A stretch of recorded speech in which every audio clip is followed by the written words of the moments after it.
Take IT একাডেমিতে আপনাকে স্বাগতম। আজ আমরা মোবাইল দিয়ে কিভাবে খুব সহজে ভিডিও এডিটিং করা যায় সেটি শিখব। তো ভিডিওটি না টেনে সম্পূর্ণ দেখুন। ভিডিওটি ভালো লাগলে চ্যানেলটি সাবস্ক্রাইব করে আমাদের সাথেই থাকুন। তো মোবাইল দিয়ে ভিডিও এডিটিং করার জন্য প্রথমে আমরা কাইনমাস্টার অ্যাপটি ডাউনলোড করে নেব। তো কাইনমাস্টার অ্যাপটি ডাউনলোড করার জন্য আমরা চলে যাব প্লে স্টোরে। প্লে স্টোরে গিয়ে আমরা সার্চ বাটনে লিখব কাইনমাস্টার।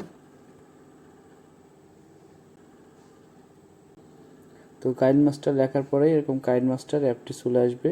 আপনারা এই অ্যাপসটি ডাউনলোড করে নেবেন। আমার যেহেতু অ্যাপসটি ডাউনলোড করা আছে তাই আমি আর নতুন করে ডাউনলোড করছি না। তো এখন আমি অ্যাপসটি ওপেন করে নিচ্ছি। তো অ্যাপসটি ওপেন করার পরে এরকম একটা ইন্টারফেস চলে আসবে।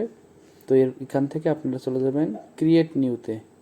ক্রিয়েট নিউতে যাওয়ার পরে ইউটিউবের যে রেশিওটা আছে সেটা হচ্ছে 16:9। তো আপনি এখান থেকে 16:9 রেশিওটা সিলেক্ট করে ক্রিয়েটে চলে যাবেন। তো এরকম একটি ইন্টারফেস চলে আসলো। ইন্টারফেস আসার পরে আমরা এখান থেকে ভিডিও সিলেক্ট করে নেব, যে আমরা কোন ফোল্ডার থেকে ভিডিওটি নেব সেই ফোল্ডারে গিয়ে সেই ভিডিওটি সিলেক্ট করে নেব। তো আমি এখানে ক্যামেরা আমার যে ইয়াটা আছে সেই জায়গায় আমি কয়েকটা ভিডিও রেকর্ডিং করে রেখেছি।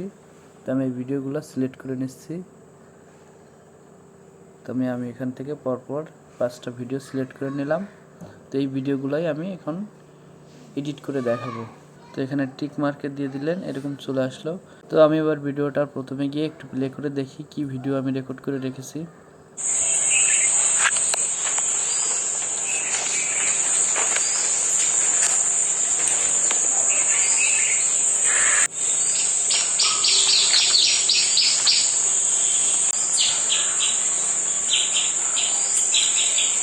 আমি আরও একটা ভিডিও করে রেখেছি কিন্তু সেটা আমি এখানে অ্যাড করে নিই। তো এটা অ্যাড করার জন্য আমি প্রথমে চলে যাব মিডিয়ায় গেলে আমার এখানে সেই ভিডিওগুলোর ফাইল আবার চলে আসতেছে। তো আমি এবার আমার যে ফাইলটা সিলেক্ট করতে আমি মিস করেছিলাম সেটা আবার সিলেক্ট করে নিলাম। তো এইটা ভিডিও এডিটিংয়ের প্রথম স্টেপ বলতে পারেন। এইভাবে অ্যাপস থেকে ভিডিও এডিটিংয়ের জন্য যে ভিডিওগুলো আমরা আগের থেকে শ্যুট করে রেখেছি সেই ভিডিওগুলো আমরা সিলেক্ট করে নেব। তো আমি ভিডিওগুলো সিলেক্ট করে নিলাম। তো ভিডিওগুলো সিলেক্ট করা হয়ে গেলে এরপরে আমি উপরে এই বাম পাশে এখানে একটা টাচ দিয়ে দেবো, আর একটা টাচ দিয়ে দিলাম। তো আমার ভিডিওগুলো সব সিরিয়ালি চলে আসলো। তো এই ভিডিওগুলো আমি এখন এডিট করে দেখাবো যে কিভাবে ভিডিওগুলো আপনারা পার্ট বাই পার্ট এডিট করবেন। এই সিলেক্ট করা দেখানোর পরে দ্বিতীয় স্টেপে আমি দেখাতে চাচ্ছি যে কোনো একটা ভিডিওরে কিভাবে আপনি কেটে বাদ দেবেন। অর্থাৎ কোনো একটা ভিডিও আমার কাছে যেমন মনে হচ্ছে যে এই ভিডিওটা এই যে নিচে সিলেক্ট হয়ে গেছে, তো আমি এই ভিডিওটার এখান থেকে এইটুকু বাদ দিয়ে দেব। তো সেটা কিভাবে করব? প্রথমে আমি ভিডিওটার এই লেয়ারে নিচে ভিডিওর যে লেয়ার আছে সেই লেয়ারে সিলেক্ট করলাম। সিলেক্ট করার পরে উপরে এখানে ট্রিম আছে, ট্রিম অথবা স্পেল্ট। তো আমি এইটাই টাচ দিলাম। টাচ দেওয়ার পরে দেখেন এখানে 4টা অপশন আসছে। একটা আসছে ট্রিম লেফট, একটা ট্রিম রাইট, একটা স্পেল্ট, একটা আছে স্পেল্ট অ্যান্ড ইনসার্ট ফ্রেম। তো এখানে আমি যেহেতু একটা বাদ দিব, এখানে এই 4টা অপশনের যে 4টা কাজ আছে সেটা একটা একটা করে দেখাই। দেখেন প্রথমে আছে ট্রিম লেফট। ট্রিম লেফট বলতে বোঝাচ্ছে যে আপনি যে ভিডিও লেয়ারটা সিলেক্ট করলেন, অর্থাৎ আমি যে ভিডিও লেয়ারটা সিলেক্ট করেছি এই ভিডিও লেয়ারের বাম পাশের অংশটুকু কেটে ফেলতে হলে আমার ট্রিম লেফটে সিলেক্ট করতে হবে। তো আমি যেহেতু বাম পাশের অংশ কেটে ফেলবো না, তার জন্য আমার আবার এখানে ব্যাক স্পেস আছে, ব্যাক স্পেসে টাচ দিলে আমার ইয়াটা আবার ফিরে চলে আসলো। তো এবার আমি আবার সেই জায়গায় নিয়ে যাই যেখান থেকে আমি বাদ দিতে চাচ্ছি। তো আমি সেই জায়গাটা সিলেক্ট করে এরপরে দেখেন এখানে আছে ট্রিম রাইট। ট্রিম রাইটে যদি আমি ক্লিক করি তাহলে ডান পাশে ভিডিওটার যতটুকু ছিল সম্পূর্ণই বাদ হয়ে যাবে। তো আমি তো চাচ্ছি না যে ডান পাশে সম্পূর্ণটুকু বাদ হোক, তার জন্য আমি আবার এটাকে ব্যাকে নিয়ে চলে আসলাম। তাহলে আমি যেখানে সিলেক্ট করে রেখেছি আমি চাচ্ছি শুধুমাত্র ওই জায়গা থেকে যতটুকুতে আমার অপ্রয়োজনীয় ভিডিও রেকর্ড হয়েছে ততটুকু বাদ দিতে। তার জন্য আমি এখানে স্পেলটে সিলেক্ট করব, অর্থাৎ 3 নাম্বার যে অপশনটা আছে সেটা হচ্ছে স্পেল্ট। তো স্পেলটে টাচ করে দিলে পরে এখানে দেখেন আমার ভিডিওটা কেটে 2 টুকরো হয়ে গেছে, অর্থাৎ ভিডিওটা 2টা ভাগে ভাগ হয়ে গেছে। আমি এই যে একটা ভাগ এবং এই পাশে আর একটা ভাগে ভাগ হয়েছে। তো যেহেতু আমি এই পাশের অংশটুকু রাখতে চাচ্ছি তাই আমি পরের অংশটুকু থেকে যতটুকু বাদ দিব সেটা এখন আর একটু চালিয়ে দেখে নেব যে আচ্ছা এই অংশটুকু আমি এখন বাদ দেব। এখান থেকে আমি বাদ দেবো। তাহলে আমি আবার লেয়ারে সিলেক্ট করলাম, ট্রিমে গেলাম, স্পেলটে টাচ দিয়ে দিলাম। টাচ দেওয়ার পরে আমার এই অংশটুকু দেখেন বিভক্ত হয়ে গেছে। আমি আবার এই মাঝের অংশটুকু সিলেক্ট করে এই বাম পাশের যে ডিলেক্ট চিহ্ন দেওয়া আছে এখানে টাচ দিলেই আমার এই অংশটুকু ডিলেক্ট হয়ে গেল। তো এবার আমি ভিডিওটা আর একবার প্লে করে দেখাচ্ছি। দেখেন দেখেন আমার সেই ঝুড়ি, যে নোংরা ঝুড়িটা আমি তুলে ফেলেছিলাম, সেই নোংরা ঝুড়িটা এখন বাদ দিয়ে দিয়েছি।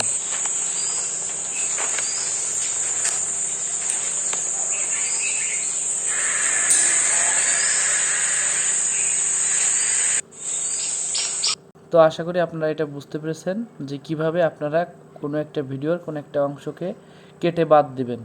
আপনি একটা ভিডিওতে কিভাবে একটা লেখা যুক্ত করবেন সেটা এখন দেখাবো। তো লেখা যুক্ত করার জন্য প্রথমে আপনাকে যেতে হবে লেয়ারে। তো আপনি লেয়ারে যাওয়ার পরে এখানে দেখেন টেক্সট আছে, এই টেক্সটে টাচ দিবেন। টেক্সটে টাচ দেওয়ার পরে আপনি কি লেখা যুক্ত করবেন সেটা এখানে চলে আসবে। সেটা এখন লিখে দিতে হবে যে আপনি যে লেখাটা সিলেক্ট করে দিতে চাচ্ছেন সেই লেখাটা এখানে দিতে হবে। আপনি যদি কোথাও লেখা কপি করে রাখেন, কোথাও থেকে কপি করে আনতে চান, তাহলে আগের থেকেই কপি করে এখানে এসে পেস্ট করে দিলেও লেখাটা এখানে চলে আসবে। তো আমি এখানে টাইপ করে দিচ্ছি সাবস্ক্রাইব। এখন সাবস্ক্রাইব দেওয়ার পরে আমি এখানে ওকেতে ক্লিক করলাম। ওকেতে টাচ দেওয়ার পরে দেখেন আমার লেখাটা এখানে চলে আসছে। তো এই লেখাটা অনেক ছোটো হয়ে আছে। এবার আমি লেখার এই যে জায়গায় তীর চিহ্ন, দুই পাশে তীর চিহ্ন দেওয়া আছে, এই জায়গায় টাচ দিয়ে নিচের দিকে টান দিলে পরেই লেখাটা বড় হয়ে যাবে। তো আমার এই লেখাটা বেশ বড় হয়েছে। এখন দেখেন আমার লেখাটা এখানে সেট হয়ে গেছে। আমি ভিডিওটা প্লে করে দেখাই। এই যে দেখেন লেখাটা এখানে সেট হয়ে গেছে। তো আমি এই লেখাটাকে এখানে শুধু সেট করলেই তো আর লেখা সুন্দর হয় না। এখানে লেখাটাকে কালার করা যাবে, লেখার ব্যাকগ্রাউন্ড চেঞ্জ করা যাবে, লেখায় অ্যানিমেশন সেট করা যাবে। তো এই বিষয়গুলো আমি একটা একটা করে দেখাচ্ছি। তো প্রথমে আমি দেখাচ্ছি যে কিভাবে আপনারা এই লেখাটার সাথে আরও কিছু লেখা যুক্ত করতে পারবেন। তো সেটা করার জন্য এখানে দেখেন উপরে এডিট আছে। তো এডিটে চলে যাবেন। এডিটে যাওয়ার পরে আরও লেখা এখানে যুক্ত করতে পারবেন। তো আমি এখানে আরও যুক্ত করছি যে সাবস্ক্রাইব আওয়ার চ্যানেল। তো আমি এখানে আরও লেখা যুক্ত করে এরপর ওকে প্রেস করলাম। দেখেন আমার লেখাটা এখানে একটু বড় হয়ে গেছে, ডিসপ্লে থেকে লেখাটা একটু বড় হয়ে গেছে। তো আমি লেখাটা একটু ছোটো করে নিলাম। এখানে দেখেন লেখাটা মাঝ বরাবর দিতে চাইলে এখানে যখনই লেখাটা মাঝ বরাবর আনবেন তখন একটা রেখা এখানে দেখাবে। এই যে একটা রেখা দেখালো, অর্থাৎ এই লেখাটা এখন মাঝ বরাবর আছে। এবার আমি এই লেখাটাকে কিভাবে কালার করব সেটা একটু দেখাই। তো কালার করার জন্য আমার দেখেন ডান পাশে আবার চলে যাব, এখানে যে কালার অপশনে টাচ দিলাম।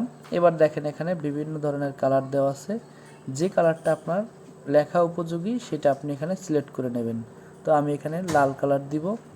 তাহলে লাল কালারের টাচ দিয়ে আমি এখানে টিক মার্ক দিয়ে টাচ দিয়ে দিলাম। তাহলে আমার লেখাটা কালার হয়ে গেল।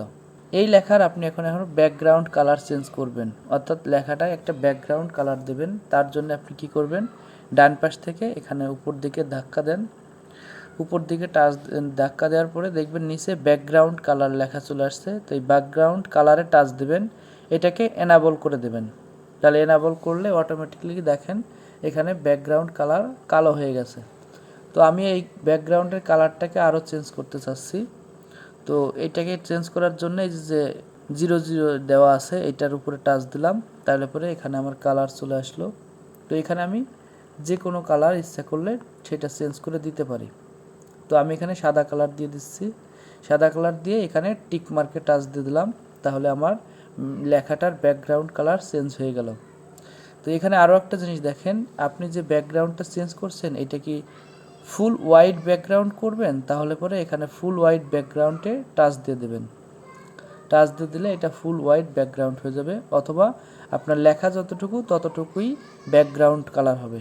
তো এখানে আমি এটাকে ফুল হোয়াইট ব্যাকগ্রাউন্ড কালার করে দিলাম আর এই লেখাটাকে নিচে পর্যন্ত মিশিয়ে দিলাম। তো এবার আমার ব্যাকগ্রাউন্ড কালার চেঞ্জ হয়ে গেল। দেখেন এবার লেখাটা কেমন আসতেছে। এই দেখেন লেখাটা চলে আসছে ব্যাকগ্রাউন্ড কালার সহ। ঠিক আছে। তো এবার আমি এই লেখাটাকে এখানে দেখেন লেখাটা আসছে, একেবারে আসলে একদম কোনো নাই, মানে লেখাটা আসা এবং যাওয়ার ক্ষেত্রে কোনো সৌন্দর্য অনুভব করা যাচ্ছে না। তো এই লেখাটাকে কিভাবে আরও সুন্দরভাবে আসবে এবং সুন্দরভাবে লেখাটা চলে যাবে, অর্থাৎ এখানে একটা অ্যানিমেশন কিভাবে সেট করা যায় সেটা এখন আমি দেখাবো। তো এই লেখাটাই অ্যানিমেশন সেট করার জন্য এখানে 3 ধরনের অ্যানিমেশন সেট করা যায়। একটা হচ্ছে ইন অ্যানিমেশন, অর্থাৎ একটা অ্যানিমেশন আকারে আসবে লেখাটা। এরপরে আরেকটা আছে যে আউট অ্যানিমেশন, অর্থাৎ একটা অ্যানিমেশন দেখতে মানে একটা অ্যাঙ্গেলে লেখাটা আবার চলে যাবে।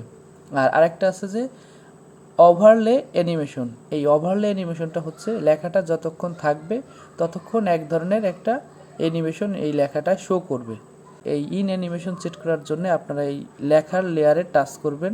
টাচ করার পরে দেখেন যে উপরে চলে আসবে ইন অ্যানিমেশন। তো এবার ইন অ্যানিমেশনে টাচ করবেন। এরপরে এখানে দেখেন অনেক ধরনের অ্যানিমেশন দেওয়া আছে। তো যে অ্যানিমেশন আপনার ভালো লাগবে আপনি সেই অ্যানিমেশনটা এখানে সিলেক্ট করবেন। তো আমি এই অ্যানিমেশনটা এখানে সিলেক্ট করতেছি, আমার ওটা ভালো লাগতেছে না, আমি পরেরটা দেখি। এই অ্যানিমেশনটা আমি সিলেক্ট করলাম। এরপরে আমি এখানে যে উপরে যে টিক আছে এটা টিক মার্কে টাচ দিয়ে দিলাম। এবার আমি আউট অ্যানিমেশন সেট করব। দেখেন এখানে আমি আউট অ্যানিমেশনে টাচ দিলাম। টাচ দেওয়ার পরে যে আরও অনেক ধরনের আউট অ্যানিমেশন আছে, এখান থেকে একটা আমি সিলেক্ট করে নিলাম। তো এটা স্ন্যাপ ক্লোজড, এই অ্যানিমেশনটা আমি এখানে সিলেক্ট করলাম। তো এরপরে উপরে টিক মার্কে টিপ দিয়ে দিলাম, আর একটা টিক মার্কে দিয়ে দিলাম। তো আমার এখন দেখেন ইন অ্যানিমেশন, যখনই লেখাটা আসবে তখন এই ধরনের একটা অ্যানিমেশন দিল, এবং লেখাটা যখন চলে যাবে তখন এই যে একটা অ্যানিমেশন দিল, অর্থাৎ লেখাটা বেশ একটা সৌন্দর্যপূর্ণ হয়েছে। তো এরপরে আপনি যে পরের 3 নম্বরের যে অ্যানিমেশনটার কথা বললাম সেটা হচ্ছে অ্যানিমেশন ওভারলে। তো এইটা করার জন্যে আপনি আবারও লেখার যে লেয়ারটা আছে সেই লেয়ারে টাচ দেবেন। টাচ দেওয়ার পরে চলে যাবেন ওভারলে অ্যানিমেশন। তো ওভারলে অ্যানিমেশনে যাওয়ার পরে এখানে দেখেন অনেক ধরনের ওভারলে অ্যানিমেশন দেওয়া আছে। এটা থেকে আপনার যেটা ভালো লাগে আপনারা সেটা এখানে সিলেক্ট করে নিতে পারেন।